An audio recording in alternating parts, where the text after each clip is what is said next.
punya sebutan, punya jabatan, punya apapun. Jangan sombong. Kenapa? Karena itu semua titipan dari Allah Subhanahu wa ta'ala. Alhamdulillah. Kata ulama, benteng kesombongan supaya tidak bisa datang kepada kita, yang paling manjur, yang paling kuat adalah ucapan Alhamdulillah.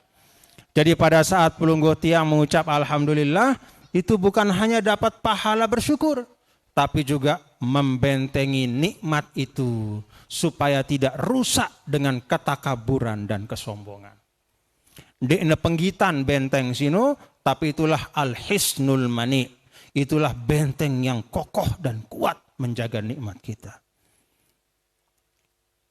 Yang ketiga dari al-baqiyatus sholihat, wala ilaha illallah.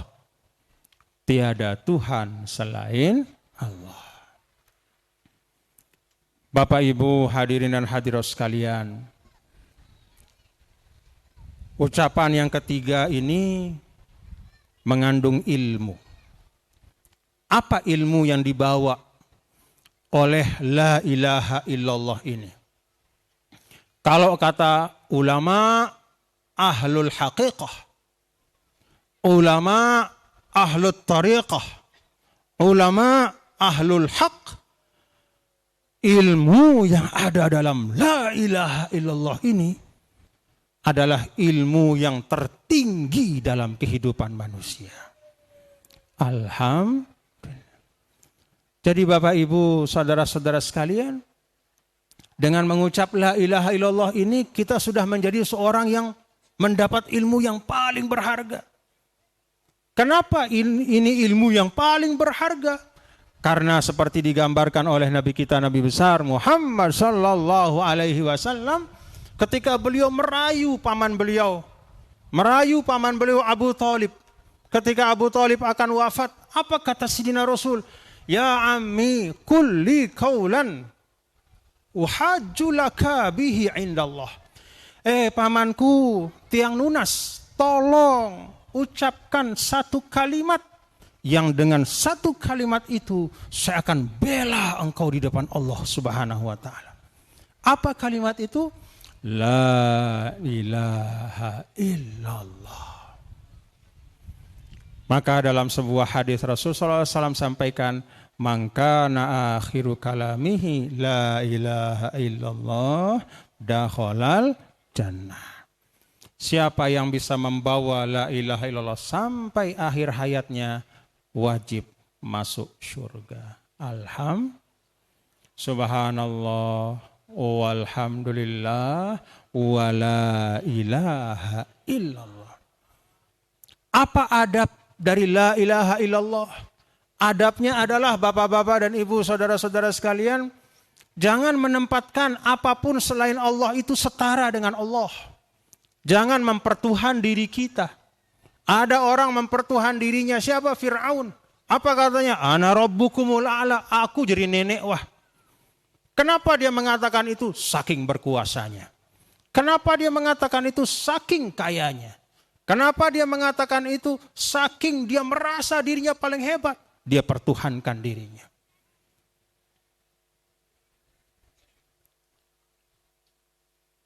Atau mempertuhankan apapun selain Allah.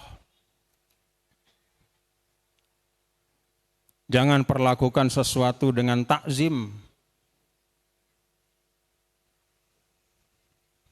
Dengan menyembah selain kepada Allah Subhanahu wa ta'ala.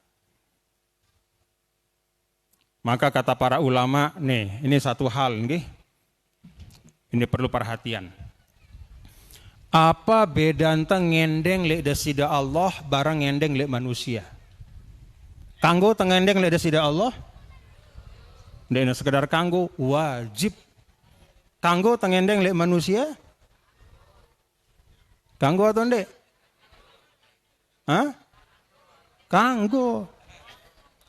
Terus apa sih beda yang? Ita ngendeng lek desida Allah, barang tengendeng lek manusia. Apa simbedayang? Simbedayang sekik doang. Tekad pada saat tengendeng. Tekad keyakinan pada saat tengendeng. Mun tengendeng le desida Allah. Ketika kita minta kepada Allah, maka kita meminta kepada zat yang kita yakini punya sifatur rububiyah. Ita ngendeng le desida Allah dengan meyakini bahwa Allah nu nenek, Allah itulah Tuhan kita yang memang punya kekuasaan mutlak. Tapi kalau kita minta kepada manusia, maka hati kita tidak boleh ada iktikad seperti itu.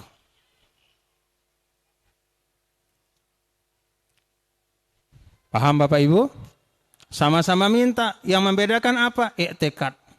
Kalau sida minta kepada manusia dengan keyakinan bahwa manusia itu berkuasa secara mutlak, berarti sida wah iman dah. Pergi Bapak ke Pak Camat. Ada Pak Camat sini? Pak Camat. Pak siapa Pak namanya? Supriyadi. Solah arana, insya Allah solah amal nenda. Datang sudah misalnya. Saya aranda misalnya Bapak Fadlun. Lalu sudah Bapak Fadlun aning Pak Supriyadi. Pak Camat, tiang nunas tanda tangan dah. Ini tiang ngurus sertifikat.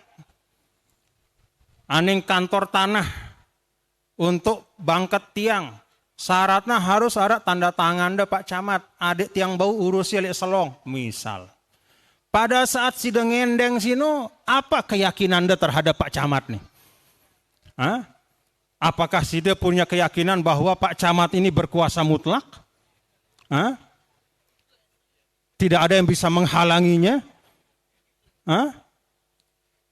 Oh tidak, tidak boleh seperti itu nggih. Kita minta kepada Pak Camat, ya, bukan dengan meyakini bahwa Pak Camat itu seperti nenek, dia berkuasa mutlak, tidak.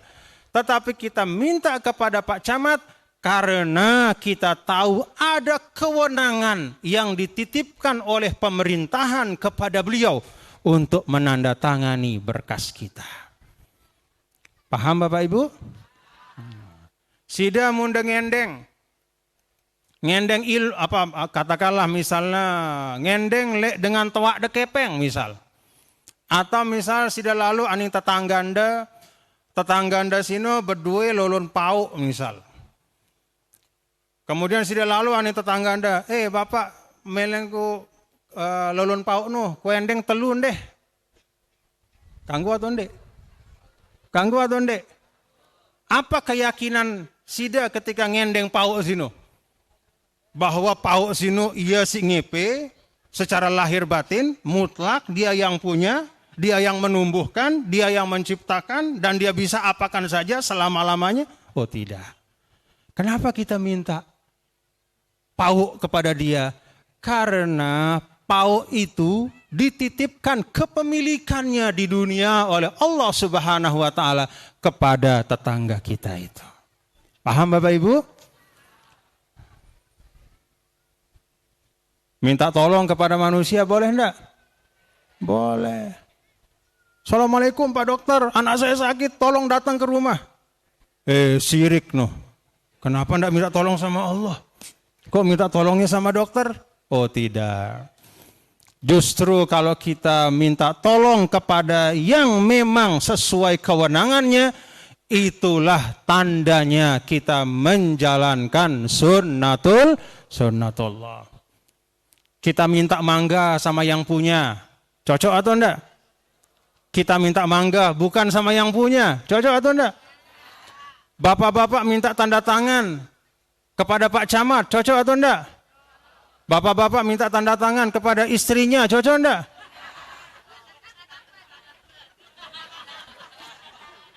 Paham Bapak Ibu? Paham? Jadi jangan juga atas nama, kita tawakal kepada Allah, kita ini membersihkan akidah. Lalu kemudian semua jalan-jalan sunnatullah ditinggalkan. Bukan seperti itu umat Nabi besar Muhammad SAW. justru mengikuti sunnatullah, mengikuti jalur yang sudah ditentukan, yang ada di dunia ini dengan cara yang baik, prosedur yang baik, itu bagian dari menunaikan perintah Allah. Paham Bapak Ibu?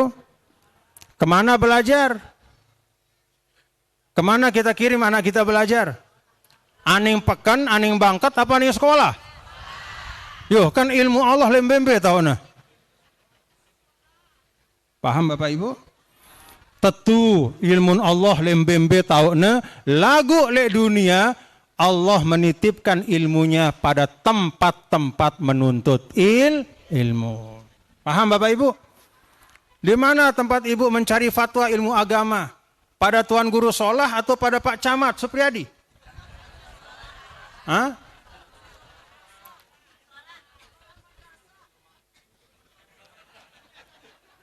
Paham Bapak Ibu nggih?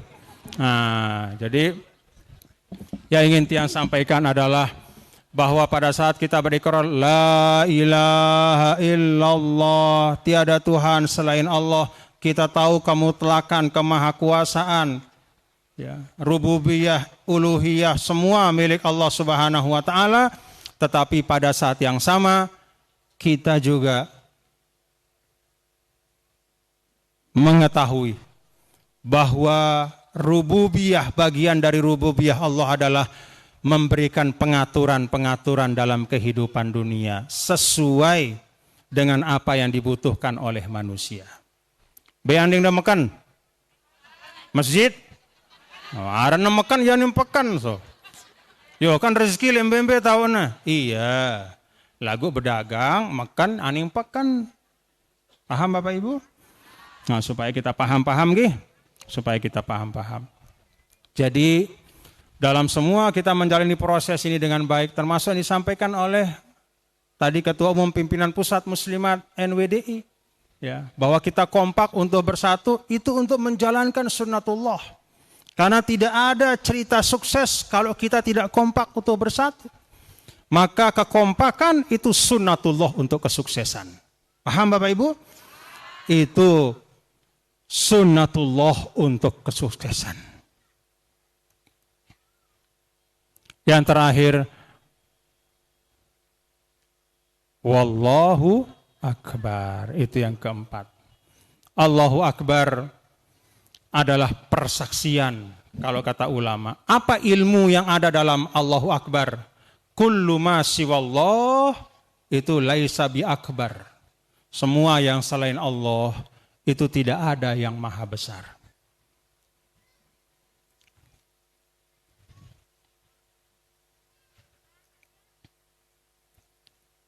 Jangan sombong, nggih? Tidak boleh takabur. Apa adab dalam Allahu Akbar? Kalau kata para ulama, adab dalam Allahu Akbar adalah kalau Allah Subhanahu wa taala menitipkan satu kebesaran padamu, maka dalam kebesaran itu banyak jasa-jasa dan kebaikan orang kepada kita. Ada